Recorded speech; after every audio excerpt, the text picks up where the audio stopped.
Bonjour, bonjour.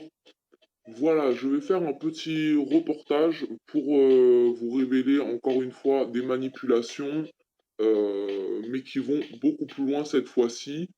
Donc je vais prendre des risques en faisant cette vidéo-là, mais je pense que c'est nécessaire car ces vérités-là doivent être dites pour que vous puissiez comprendre l'intégralité de la manipulation de ce monde et ce qu'il en est vraiment.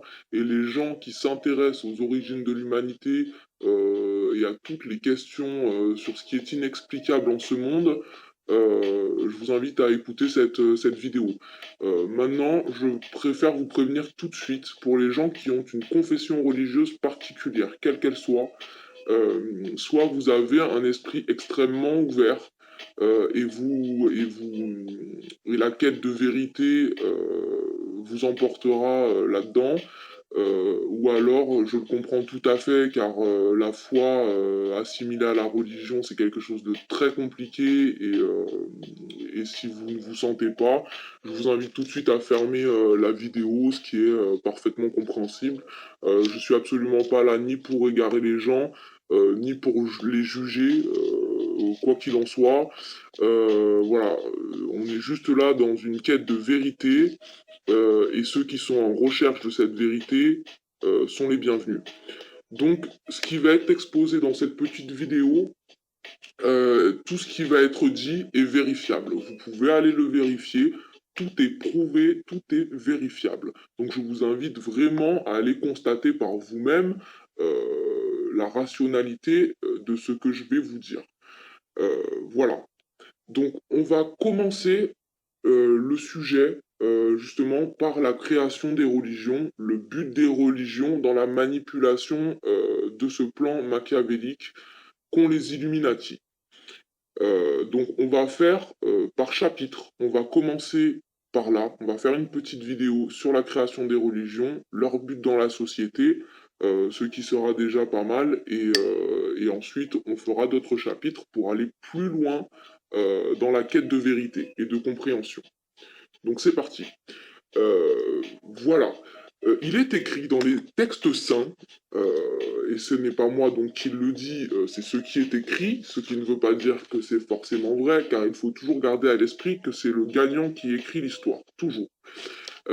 Donc on va parler de la création officielle pour l'instant des deux premières religions, donc qui sont le judaïsme et l'islamisme. Ces deux religions donc sont nées à partir d'Abraham, la descendance de Noé, qui a eu deux fils, un avec sa femme légitime qui donnera les Juifs et un avec la servante, donc avec qui aura un fils illégitime qui donnera les musulmans. Bon, ça c'est ce qui est écrit officiellement. Déjà, ça sonne pas très bien, moi je trouve. Après, c'est mon avis personnel. Mais pourquoi ces deux fils, hormis pour un conflit justement de maternité, euh, auraient décidé de faire ça? Moi personnellement, ça me paraît farfelu. Maintenant, remettons les choses dans le contexte. Et ça, ce sont des faits. Et je fais vraiment appel à votre esprit de rationalité et votre esprit de réflexion personnelle pour essayer de comprendre. Donc Noé a vécu le déluge, une montée des eaux, comme on va en vivre une incessamment sous peu. Donc encore une fois, c'est l'histoire qui se répète étrangement. Donc Noé, ça on en parlera pareil plus tard, parce qu'il y a évidemment l'avant Noé, mais on va commencer tranquillement sur ce chapitre pour que tout soit bien clair. Donc Noé, après ce déluge, il arrivait de la mer, donc forcément il a rejoint des côtes, des zones côtières, qui évidemment étaient les côtes de l'Égypte. Donc, quand ils sont arrivés sur les côtes de l'Égypte, il faut savoir que les Égyptiens avaient un savoir qu'on ne soupçonne même pas. Euh, et ça aussi, on fera un gros sujet sur l'Égypte parce que c'est très très important. Maintenant, voilà, ils avaient un savoir incommensurable et en fait, Abraham, sa descendance, son père, etc., euh, sont venus là pour voler ce savoir, tout simplement. C'est un piège et c'est là que le piège prend forme. Donc quand ils sont arrivés, dans la logique, ils arrivaient de la mer, ils n'avaient rien à manger, ils n'avaient pas d'abri, ils n'avaient pas de maison, voilà. Ils arrivaient de la mer sans rien. Donc, ils ont proposé leur aide à Pharaon en échange de logement, d'alimentation et de rémunération. Dans les livres d'histoire, on vous conditionne dans ce sens-là. Les Hébreux étaient des esclaves des Égyptiens. Bon, le terme esclave à l'époque n'était pas du tout le même, je ne sais même pas s'il est dit esclave. En tout cas, ce qu'il est sûr, c'est que c'était des employés, des ouvriers rémunérés. C'est-à-dire que justement, en échange de leur travail qu'ils ont eux-mêmes proposé, ils avaient l'hébergement, la pitance, etc. Donc déjà, là, c'est assez erroné. Ensuite, effectivement, c'était une grosse manipulation. Et le cheval de Troie, puisqu'ils aiment bien les pièges, les chevals de Troie, c'est leur truc, ils ont envoyé Moïse. Moïse, donc en rentrant directement dans le cercle égyptien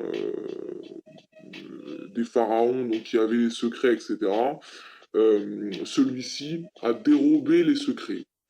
euh, à dérober les secrets pour pouvoir justement créer tout ce qu'on connaît aujourd'hui. Donc on nous dit qu'il descend du mont Sinaï avec les tablettes, mais on oublie de mentionner quelque chose qui est pourtant mentionné dans les textes saints. Il est descendu également avec quelque chose qu'on appelle le Zohar, dont il aurait effacé toute une partie.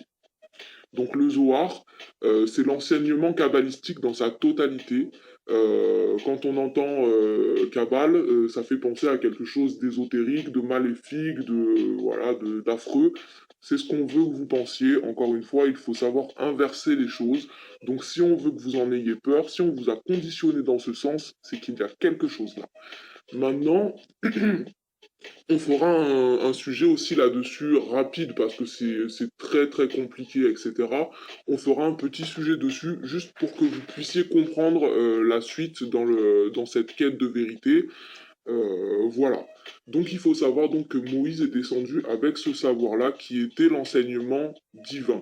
C'est comme si le Créateur, à la base, avait laissé un bouquin avec l'enseignement de tout, avec les connaissances et l'explication de tout, parce que le créateur est vérité et n'est pas questionnement et mystère et peur et tout ce qu'on nous en dépeint comme tableau.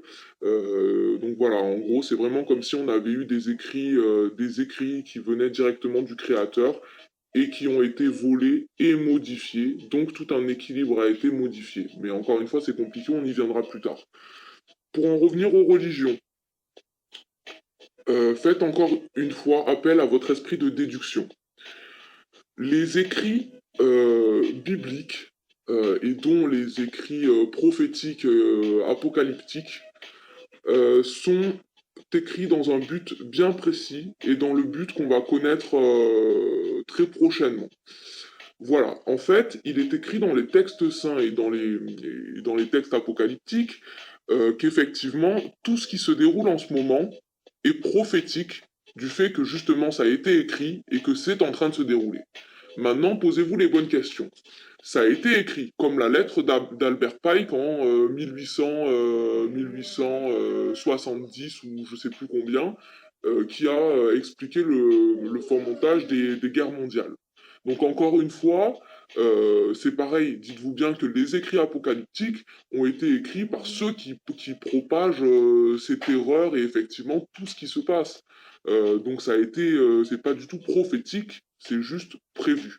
Mais quand on aura vécu tellement d'horreur, etc., les gens, quand ils n'ont plus rien à se raccrocher, ils se raccrochent à la foi, ce qui est tout à fait légitime. Maintenant, comme je le disais tout à l'heure, religion et foi sont deux choses différentes.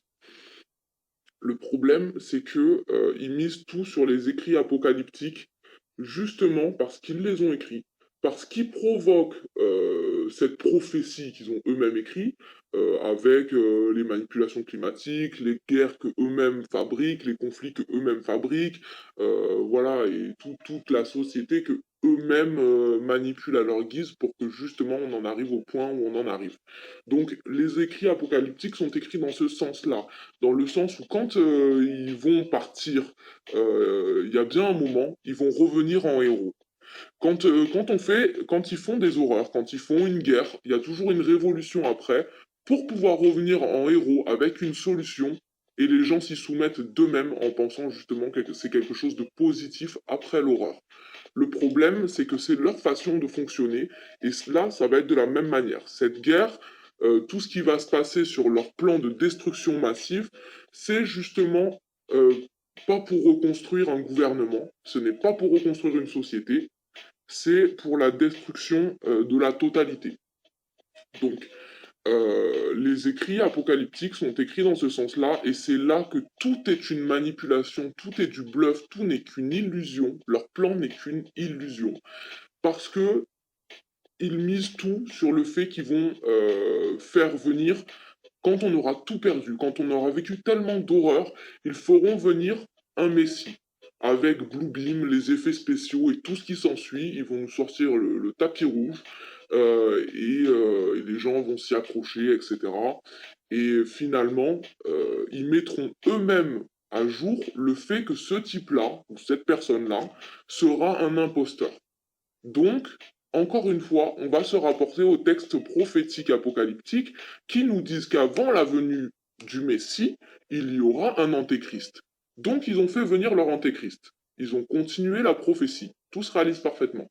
Ensuite, ils font venir le retour de Jésus, entre guillemets, mais évidemment un faux Jésus. Mais comme les gens se référeront au texte apocalyptique, ils se diront c'est bon, on a eu l'antéchrist, maintenant on a le Christ. Et c'est là que c'est vicieux, parce que les gens penseront que vraiment, voilà, les religions sont divines, que il faut se soumettre à ça, etc. Donc il faut vraiment faire très très attention. Et pour continuer dans cette lancée, il faut être au courant qu'on se fera piéger si on n'est pas au courant, à cause de Bluebeam, de la manipulation mentale, car nous allons faire des rêves prémonitoires en concordance, c'est-à-dire que nous ferons tous les mêmes rêves que nous penserons être divins alors que ce ne sera qu'une manipulation mentale. Les visions, comme on s'attend tous à les voir, qui sera également une manipulation mentale. Vous verrez Dieu, des anges, j'en sais rien trop quoi, mais vous verrez plein de choses dans le ciel qui sera magnifique. Vous aurez les ressentis corporels associés, c'est-à-dire une intense chaleur, une impression de bien-être immense, quelque chose que vous aurez l'impression d'être divin parce que vous ne l'avez jamais ressenti, mais ce n'est qu'une histoire d'onde, ce n'est qu'une histoire de modification au niveau de votre organisme. Voilà, c'est rien, c'est juste de la science. Voilà, c'est une science que nous ne connaissons pas, mais qui est très perfectionnée et que nos élites ont. Ils peuvent également vous parler individuellement dans votre tête, c'est-à-dire que vous pouvez entendre une voix dans votre tête qui vous dit «Je suis Dieu, fais ci ou fais ça». Et que si les ressentis corporels, les visions, les rêves prémonitoires, tout ça y est associé, tout ça, c'est écrit dans les textes bibliques. Donc les gens vont foncer dans le piège. Voilà. Libre à vous d'en retenir ou pas les informations que je viens de vous donner sur ce petit chapitre, qui est quand même très très important parce que il faut comprendre cette manipulation-là. S'il y a des gens de confession religieuse qui sont restés, qui ont écouté, je respecte énormément cette démarche-là parce que je sais que ça doit être très difficile. Maintenant, euh, voilà, le but c'est que vous ne tombiez pas dans le panneau de ce qui a été conçu dans ce but-là. Voilà. Donc j'espère vraiment que cette petite vidéo aura été instructive. Je vais continuer évidemment à faire les autres chapitres pour que vous compreniez le reste de qui vous entoure. Voilà. Parce que tout a une explication, tout est lié, et quand on commence à tirer un fil, eh ben on se rend compte qu'on arrive vite au centre de la toile. Donc j'espère y arriver rapidement avec vous et que vous compreniez comme je le comprends et comme beaucoup d'entre vous l'ont déjà compris. Voilà, je vous remercie pour votre écoute et à très bientôt. Bonjour.